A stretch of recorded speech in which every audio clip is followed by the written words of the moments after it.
Hello dear students, today we are going to study the topic torque on the dipole.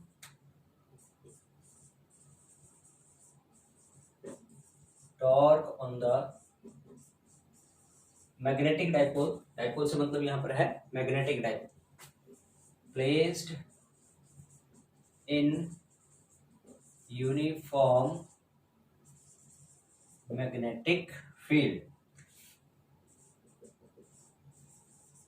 The situation is that magnetic dipole है,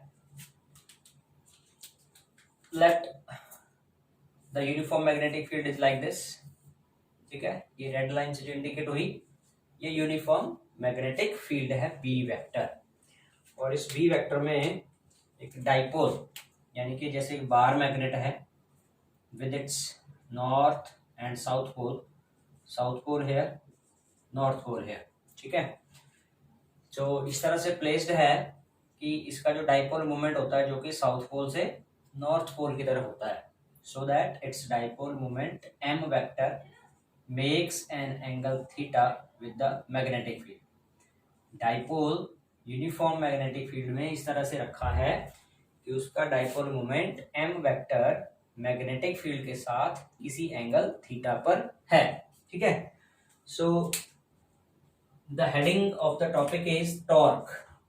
ऐसे dipole पे क्या act होगा? Torque act होगा। Torque means the rotational analog of force.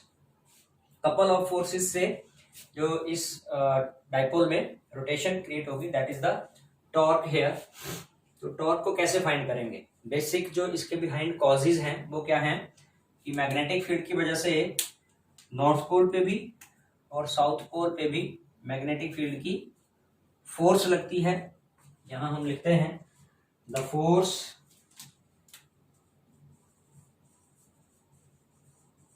Force on north pole due to magnetic field. Magnetic field की वजह से north pole पे लगने वाली फोर्स, मान लो उसको हम F1 नाम दे देते हैं, तो वो pole strength into magnetic field. जिस तरह से इलेक्ट्रिक फील्ड के केस में F इजिकल टू QE था। ठीक है, थोड़ा रिमाइंड करेंगे, ये इलेक्ट्रिक फोर्स थी। ऐसे ही जो मैग्नेटिक फोर्स है तो Q की जगह पर हो जाएगा पोल स्ट्रेंथ। यहाँ पर चार्ज होता था, मैग्नीट्यूड उस डाइपोल का, इलेक्ट्रिक डाइपोल का जो चार्ज था वहां पर, उसके इक्विवेलेंट यहाँ पर पोल स्ट्रेंथ है। और इलेक्ट्रिक फील्ड का इक्विवेलेंट यहाँ क्या है? Magnetic field. ठीक है, E की जगह पर हो गया B। So this is the force on the north pole. और हम पढ़ चुके हैं पीछे की north pole act as positive charge की तरह एक्ट करता है।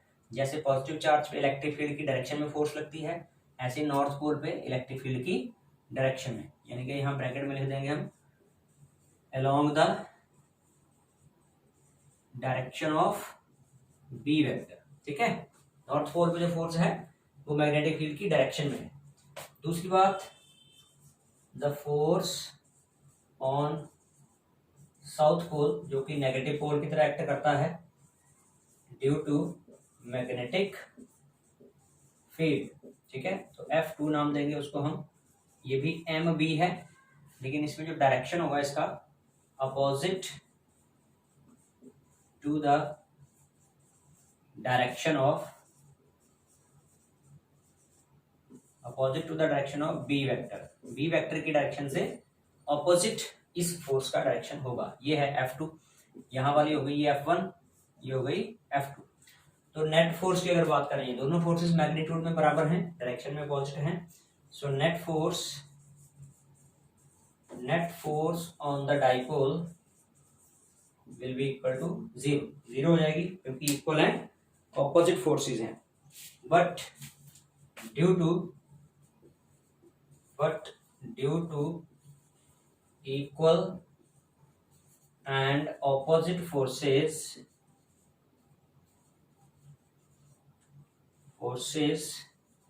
at opposite ends, but due to equal and opposite forces at opposite ends of dipole, there will be a torque which is given by, एक torque act होगा जो कि किस formula से दिया जाता है, given by torque equals to either force into perpendicular distance between two forces. ठीक है, ये फॉर्मूला हम पढ़ चुके हैं कई बार टॉर्क का, दोनों में से कोई फोर्स, तो फोर्स एम बी है, दोनों ही यही मैग्नीट्यूड है दोनों के। बात है परपेंडिकुलर डिस्टेंस की। सो परपेंडिकुलर डिस्टेंस को ऑब्जर्व करने के लिए थोड़ा सा रिकंस्ट्रक्ट करते हैं इसको। साउथ पोल यहाँ है, नॉर्थ पोल यहाँ है डाइपोल का, और डाइपोल की जो लेंथ है उसको हम 2L कहते हैं। यहाँ पर मैग्नेटिक फील्ड इस तरह से है बी वेक्टर, ताकि एंगल थीटा बनता है। नॉर्थ एंड पे फोर्स लग रही है, साउथ एंड पे फोर्स लग रही है, दोनों एक दूसरे से इस तरह से हैं, एक फोर्स ऐसे है, एक इस तरह से है। तो हम एन से एक वर्टिकल लाइन ड्रॉ करते हैं और एस से एक हॉरिजॉन्टल लाइन ड्रॉ करते हैं। ये वर्टिकल और हॉरिजॉन्टल लाइंस मान लो एम पॉइंट पर, या कोई और पॉइंट ले लो, एल पॉइंट ले लेते हैं, एम डाइपोल मोमेंट के लिए आएगा ना, कैपिटल एम, तो एल पॉइंट पर इंटरसेक्ट करती है, ऐसा लेट किया हमने। जो एंगल यहाँ पर ये थीटा है, कॉरेस्पॉन्डिंग एंगल उतना ही थीटा ये हो जाएगा। ठीक है, कॉरेस्पॉन्ड हो जाएगा पैरेलल लाइंस का। तो दोनों फोर्सेस के बीच में एक फोर्स यहाँ थी, दोनों फोर्सेस जो एक्ट कर रही हैं ऐसे थी, नॉर्थ पोल साउथ पोल पे लाइक दैट ऐसे थी, तो उन दोनों के बीच में परपेंडिकुलर डिस्टेंस ऐसे हो जाएगा, ये वाला दो फोर्सेस अगर ऐसे हैं तो परपेंडिकुलर डिस्टेंस ये जो एन एल है, ठीक है, N L will be the perpendicular distance, तो M B into N L. अब एन एल को फाइंड हम कैसे कर सकते हैं, ये वाला डिस्टेंस आपके पास इस थीटा का, ये परपेंडिकुलर की जरूरत पड़ रही है आपको और हाइपोटेन्यूज की वैल्यू है, तो थीटा का वो ट्रिग्नोमेट्रिकल फंक्शन जिसमें परपेंडिकुलर और हाइपोटेन्यूज आता हो, that is sine theta. Perpendicular by hypotenuse होता है परपेंडिकुलर, यानी कि एन एल, और हाइपोटेन्यूज मतलब एस एन, एस एन जिसकी वैल्यू कितनी है 2L। ठीक है, ये वाली डाइपोल लेंथ, तो एन एल की वैल्यू कितनी होगी 2L sine theta. Next step में हम यहाँ पर एम बी एन एल की वैल्यू रख दी हमने 2L साइन थीटा। ठीक है, तो आप स्टडी कर चुके हैं कि ये स्मॉल एम और इंटू 2L, ये दोनों कंबाइन करके क्या बन जाता है कैपिटल एम। कैपिटल एम यानी कि magnetic dipole moment, M B sine theta. So this is torque है, वेक्टर फॉर्म में लिखेंगे तो एम क्रॉस बी भी लिखा जा सकता है, एम क्रॉस बी। ठीक है, एम क्रॉस बी को ओपन करेंगे तो एम बी साइन थीटा बन जाएगा। आगे हम इसके केसेस डिस्कस कर सकते हैं, that depending upon the value of theta, कब ये टॉर्क मैक्सिमम होगा। मैक्सिमम कब होगा, जब थीटा की वैल्यू 90 डिग्री होगी, यानी कि डाइपोल परपेंडिकुलरली होगा मैग्नेटिक फील्ड के, तो मैक्सिमम टॉर्क लगेगा। ठीक है, and it will be zero when theta is 0 degree और 180 डिग्री। हालांकि 0 180 दोनों में टॉर्क की वैल्यू 0 हो जाएगी, लेकिन उस समय जो इक्विलिब्रियम क्रिएट होगा, तो 0 डिग्री पर जो इक्विलिब्रियम होगा वो स्टेबल इक्विलिब्रियम होगा, और 180 डिग्री पर क्रिएट होने वाला इक्विलिब्रियम अनस्टेबल इक्विलिब्रियम होगा। ये थोड़े से कुछ उसमें डिफरेंट सिचुएशंस रहेंगी। सो this is all about the torque acting on dipole. ठीक है, नेक्स्ट टॉपिक हम बात करेंगे bar magnet and solenoid, comparison of magnetic dipoles. Bar magnet और सोलेनॉइड दोनों ही डाइपोल्स हैं, तो दोनों में कंपैरिजन मतलब सिमिलैरिटी एंड डिफरेंसेस की थोड़ी हम बात देखेंगे। Heading is comparison of magnetic dipoles. Comparison of magnetic dipoles. Dipoles कौन कौन से हैं, बार मैग्नेट एंड सोलेनॉइड। ठीक है, सोलेनॉइड डी, तो ये दोनों ही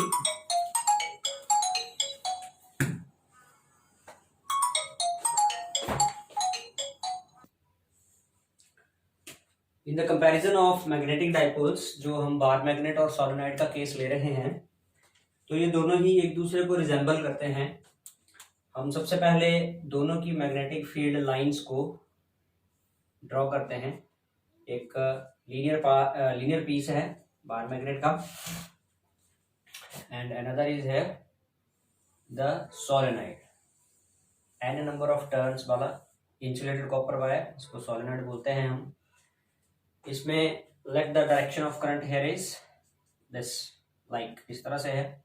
इसकी हर एक टर्न्स में से इस तरह से करंट फ्लो करेगा। तो सबसे पहले तो बात आएगी कोई कि इसकी जो पोलैरिटी है, नॉर्थ पोल और साउथ पोल जैसे यहाँ पर डिटरमाइंड है पहले से ही, तो यहाँ हम उसको क्लॉक फेस रूल से सबसे पहले डिटरमाइन करेंगे कि कहाँ पर इसका नॉर्थ पोल है, कहाँ साउथ पोल है। सो क्लॉक फेस रूल हम जानते हैं कि नॉर्थ का एन जो है वो एंटी क्लॉकवाइज रोटेशन देता है, और एस लेटर के एंड पे अगर हम एरोज लगाएं तो ये हमें क्लॉकवाइज रोटेशन देता है। तो जहां पर करंट हमें क्लॉकवाइज एंटर होता हुआ दिखाई देगा, सपोज दैट इस एंड पर अगर क्लॉकवाइज है तो उसको हम साउथ पोल नाम देंगे। अगर इस एंड पर एंटी क्लॉकवाइज करंट है तो यहाँ जैसे दिख रहा है anti clockwise, so we will name this end as the pole north. And alternatively जो अदर एंड पर करंट एग्जिट करेगा, यहाँ से अगर एंटर एंटी क्लॉकवाइज हुआ है तो एग्जिट क्लॉकवाइज करेगा, यानी कि ये वाला एंड जो उसका होगा वो साउथ पोल होगा। So as far as magnetic field lines are concerned, magnetic field lines को हम ड्रॉ करें दोनों के केस में ही तो कुछ इस तरह की होती हैं।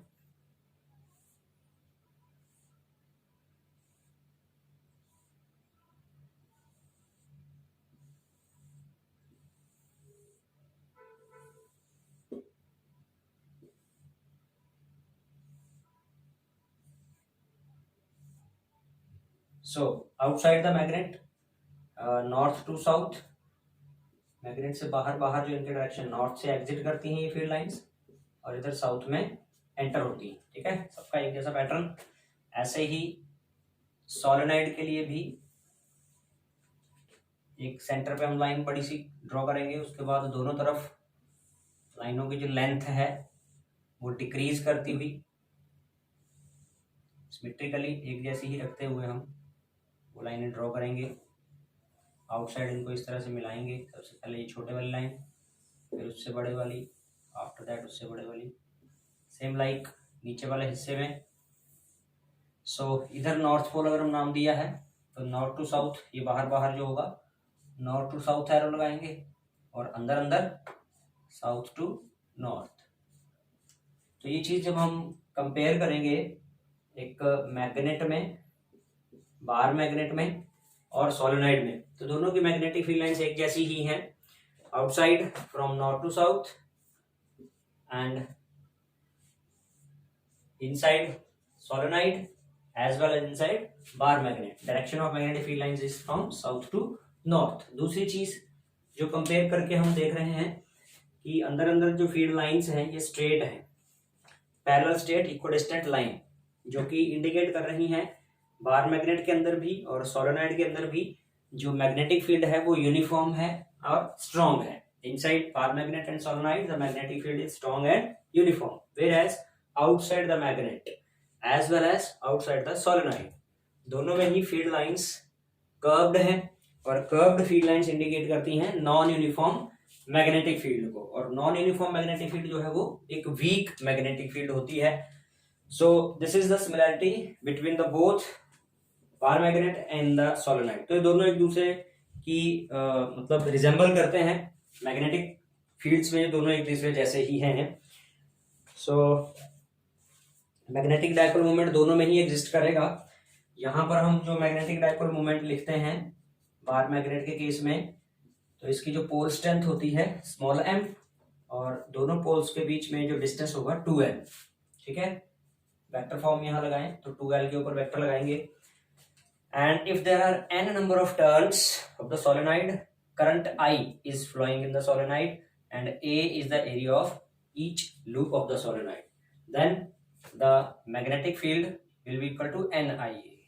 ठीक है, B is equal to NIA से सॉरी ये तो मैग्नेटिक फील्ड की बात आ रही है, हम बात करेंगे डाइपोल मोमेंट की। So dipole moment of the solenoid, capital M vector से उसको रिप्रेजेंट करेंगे हम। So NIA will be the formula of magnetic dipole moment है। यहाँ हम A को एज अ वेक्टर क्वांटिटी ले सकते हैं, area vector.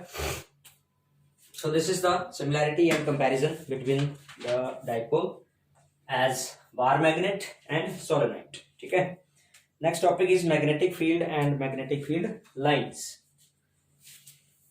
So what is magnetic field and magnetic field lines को study करना है हमने.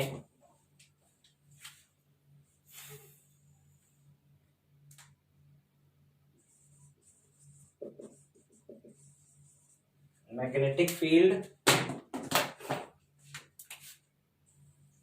and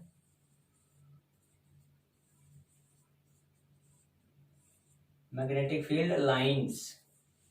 Magnetic field and magnetic field lines. So we know that the region around a magnet, एक magnet के चारों तरफ का स्पेस या एक करंट कैरिंग कंडक्टर के चारों तरफ का स्पेस, जिस स्पेस में ये किसी दूसरी सब्सटेंस, मैग्नेटिक सब्सटेंस को अट्रैक्ट कर सके या किसी मैग्नेट को अट्रैक्ट या रिपेल कर सके, that reason is called magnetic field.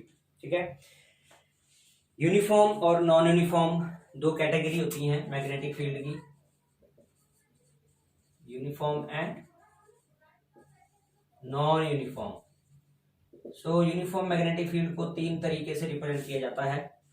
एक तो पैरेलल, स्ट्रेट, इक्विडिस्टेंट लाइंस के माध्यम से.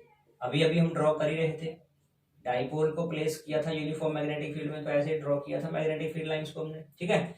So these parallel, straight, equidistant lines represents the magnetic field, uniform magnetic field.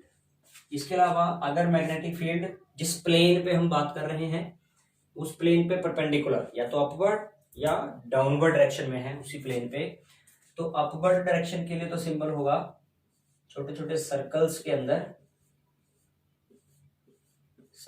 अंदर एक डॉट लगाएंगे आप. ये रिप्रेजेंटेशन है uniform magnetic field outward the plane.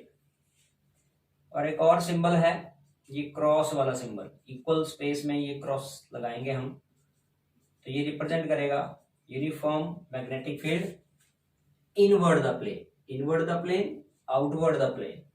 ठीक है. And this one is parallel to the plane. Equal space की जो ये लाइंस हैं ये पैरेलल टू द प्लेन वाली मैग्नेटिक फील्ड. तो ये तीनों ही अलग अलग तरीके हैं यूनिफॉर्म मैग्नेटिक फील्ड को रिप्रेजेंट करने के. इसके अलावा जहां पर फील्ड लाइंस कर्व्ड हो जाएंगी कहीं, they will represent the non uniform magnetic field lines. ठीक है. So magnetic properties of magnetic field lines को अब हम बात करेंगे आगे.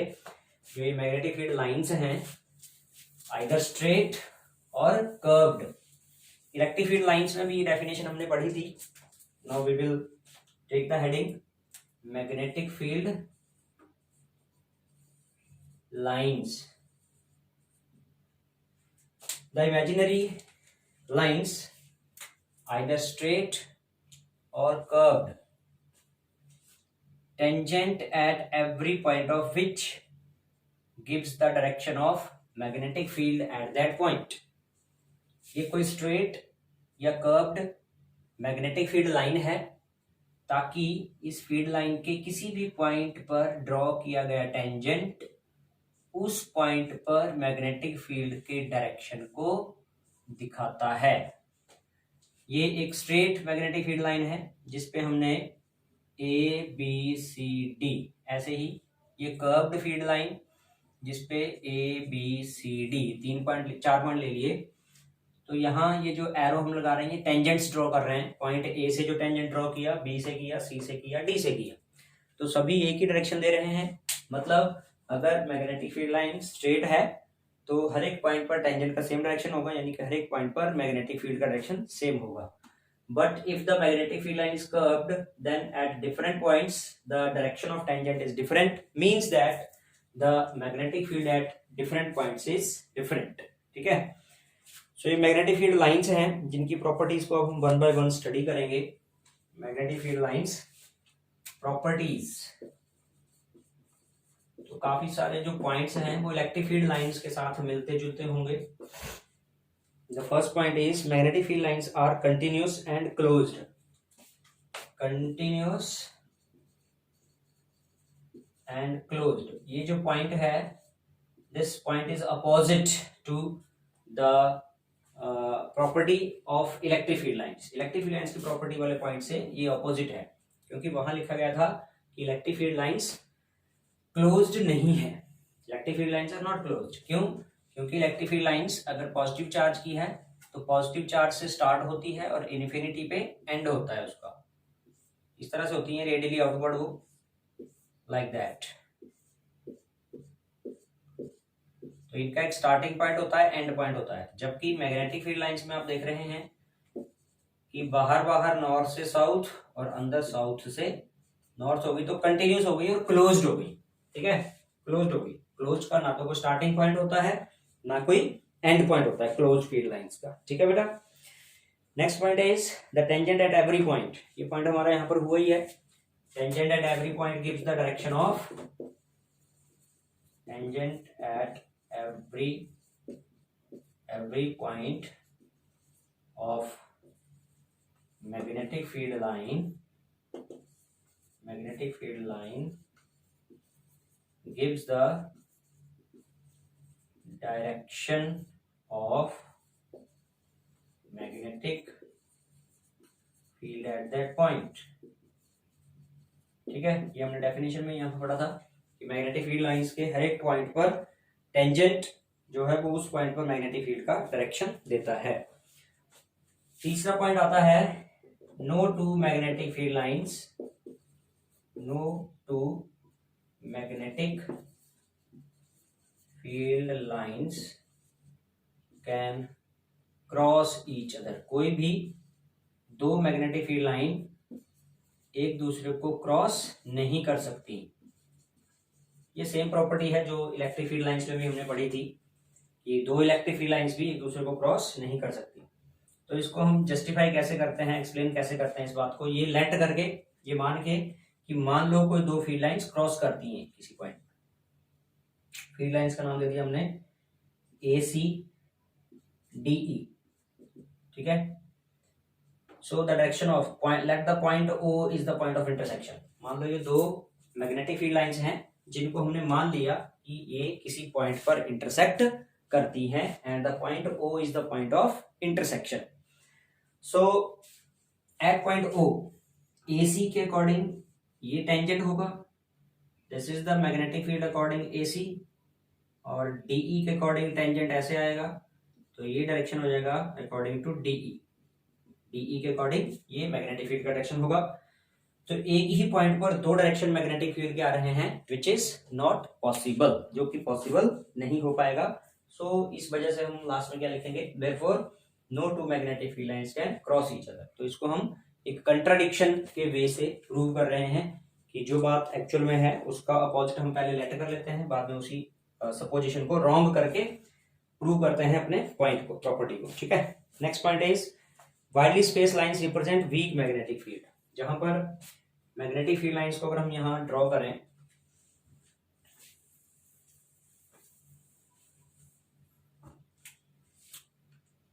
the fourth point, if in certain space there are the magnetic field lines like this, so here at the region